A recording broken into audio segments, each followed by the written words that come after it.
जय हिंद किसान साथियों, जय हिंद नर्सरी के यूट्यूब चैनल में स्वागत है। आज मेरे साथ है मेरे गुरुजी अनिल त्यागी जी, अमेजिंग किसान से। और ये एक यूट्यूब चैनल भी चलाते हैं, जहाँ तक भी आपको पता होगा एक अमेजिंग किसान यूट्यूब चैनल है और काफ़ी अच्छी नॉलेज मिलती है।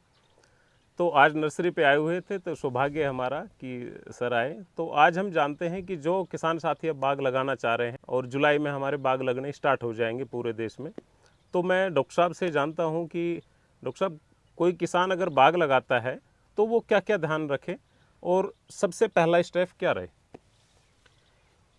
देखिए, सबसे पहला स्टेप ये रहेगा। फर्स्ट स्टेप जो है कि आप अपने ज़मीन की मिट्टी टेस्ट कराएं। और उस मिट्टी में तीन चीज़ें बहुत इम्पोर्टेंट हैं। पहला है उसका पीएच। अगर पीएच ज़्यादा है तो उसे थोड़ा नॉर्मल करना है, नीचे लाना है। और अगर पीएच उसका कम है तो उसको थोड़ा सा ऊपर की तरफ लाना है। आपका पीएच 5.5 और 7.5 के बीच में होना चाहिए।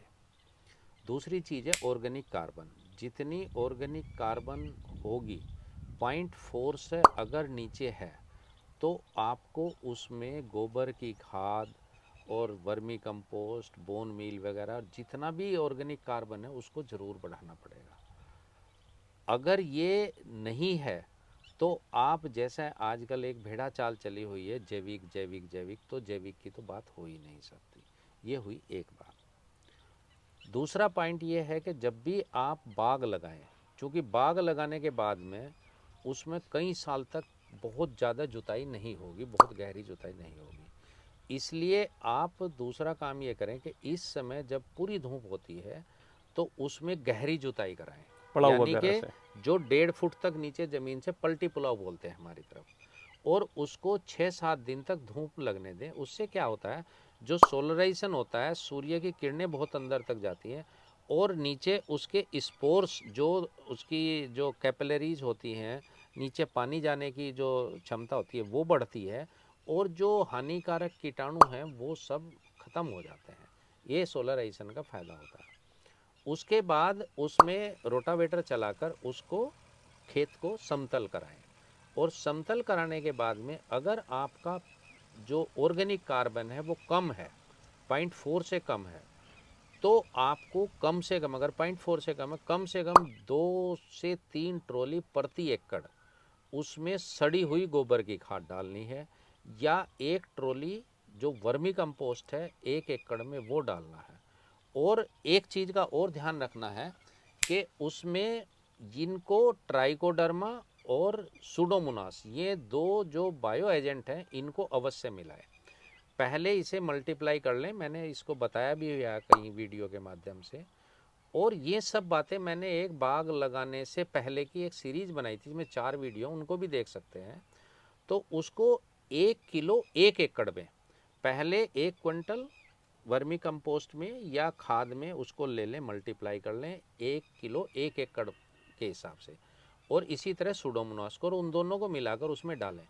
और अगर आपके पास 45 दिन का समय है तो उसको खाद को डालकर पानी दे दें और उसमें ढैंचा बोएं। ढैंचा 45 दिन में हरी खाद बनेगी। और आपको 45 दिन का जब वो हो जाएगा तो उसको जुताई कर दें। और फिर उसके बाद आप उसमें गड्ढे खोदकर 2-3 दिन की धूप लगाकर फिर उसमें वर्मी, प्रत्येक गड्ढे में कम से कम 5 kilo vermicompost, 1 kilo bone meal और थोड़ा ट्राइकोडर्मा और सुडोमोनास फिर डालें और गड्ढे को बंद कर पानी दे दें। उसके बाद पौधारोपण करें तो आप देखेंगे कि आपकी ज़मीन का जो कार्बन है, पहले का और बाद में टेस्ट कराएं, दोनों में अंतर आएगा और आपके पौधे बहुत तेज़ी से चलेंगे और बहुत स्वस्थ रहेंगे। ये मेरा अनुभव है। डॉक्टर साहब, इसमें जो आप काफ़ी वीडियो में कार्बन का जिक्र करते हो, है क्या ये? देखिए, एक उदाहरण के रूप में मैं बताता हूँ। हमारे इसमें जैसे ज़मीन में सूक्ष्म जीवी होते हैं जिन्हें हम माइक्रोब्स बोलते हैं। तो ये सूक्ष्म जीवी होते हैं जिन्हें हम आंखों से नहीं देख सकते। क्या आपने कभी ये सोचा है कि पौधे को जो हम चीज़ें देते हैं वो पौधे को किस प्रकार मिलती है? जैसे आपने यूरिया दिया या खाद दिया, वो पौधे को कैसे मिल जाता है?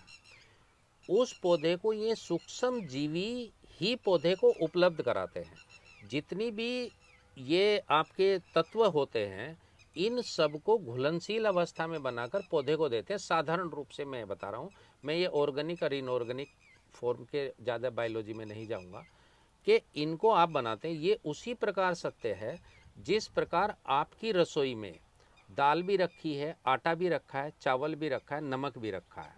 ये तो हो गए आपके खाद और जो भी आपने दिए हैं। क्या इनको, आटे को, दाल को आप सीधा खा लेंगे? नहीं खा सकते। उसके लिए आपको क्या करना है? उसके लिए आपको चाहिए एक रसोई, रसोई भी चाहिए, और एक चाहिए रसोइया जो हमारी गृहिणी होती है, वो उनको पकाएगी और उस भोजन को आपको खाने लायक बनाएगी, तब आप खाएंगे। तो जो रसोइये का काम है वो ये माइक्रोब्स करते हैं। अब रसोइये को भी खाना चाहिए। अगर आपने रसोइये को खाना नहीं देंगे, उसके लिए रसोई नहीं बनाएंगे, तो वो क्या करेगा? वो नहीं बना सकता। खुले में बनाएंगे, आंधी आ गई, कैसे करेगा? तो माइक्रोब्स को जिंदा रहने के लिए, खुद रहने के लिए जो वातावरण चाहिए वो कार्बन का वातावरण होता है, और कार्बन के होने से ही हमें वो तत्व भी मिलते हैं। ये हुई पहली बात। दूसरी चीज़, जब ये खाद बनाते हैं, जो जो हम गोबर डालेंगे, अगर आपने 1 किलो गोबर डाला है, जो वर्मी कंपोस्ट डाला है, तो इसमें से जितने भी तत्व ये क्या करते हैं, माइक्रोब्स काम करना शुरू करते हैं, और जितने भी तत्व 1 साल तक लगभग ये काम चलता है, और इन तत्वों को पौधों को अवेलेबल करा देते हैं।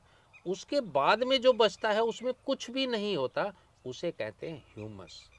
और जो ह्यूमस है उसकी एक टेंडेंसी होती है, मतलब उसकी एक, जैसे हम ये कह दें कि खासियत होती है कि वो उतना पानी ग्रहण करती है जितना उसका वजन होता है, और ये लगभग 1 किलो में से 10% यानी 100 ग्राम के करीब बचती है।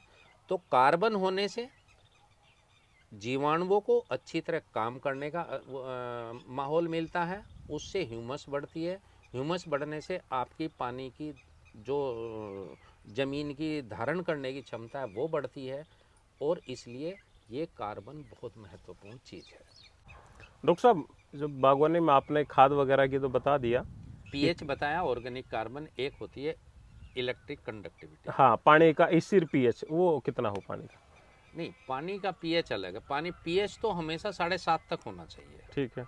जो है उससे ज़्यादा नहीं होना चाहिए। पानी में जो महत्वपूर्ण है उसमें 2 चीज़ें हैं। एक तो सोडियम की मात्रा, कि सोडियम ज़्यादा नहीं होना चाहिए उसमें, और दूसरी चीज़ है उसमें टीडीएस, कि अघुलनशील कितना है। जितना टीडीएस ज़्यादा होगा उतना ही पौधों के लिए वो हानिकारक होता है, और जो जितनी सोडियम की मात्रा ज़्यादा होगी वो ज़्यादा, जैसे आपने देखा होगा ना, नमक सा आ जाता है, परत जम जाती। परत जम जाती है, जिसे रेह भी बोलते हैं। एक तरह से वो परत जमती है।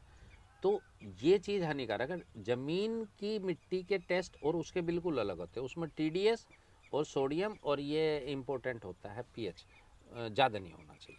तो किसान साथियों, अनिल त्यागी जी आए और हमने काफ़ी कुछ जाना, और आपको भी हमने काफ़ी कुछ इसके माध्यम से बताया है। उम्मीद करते हैं ये वीडियो आपको अच्छा लगा होगा। धन्यवाद। जय हिंद।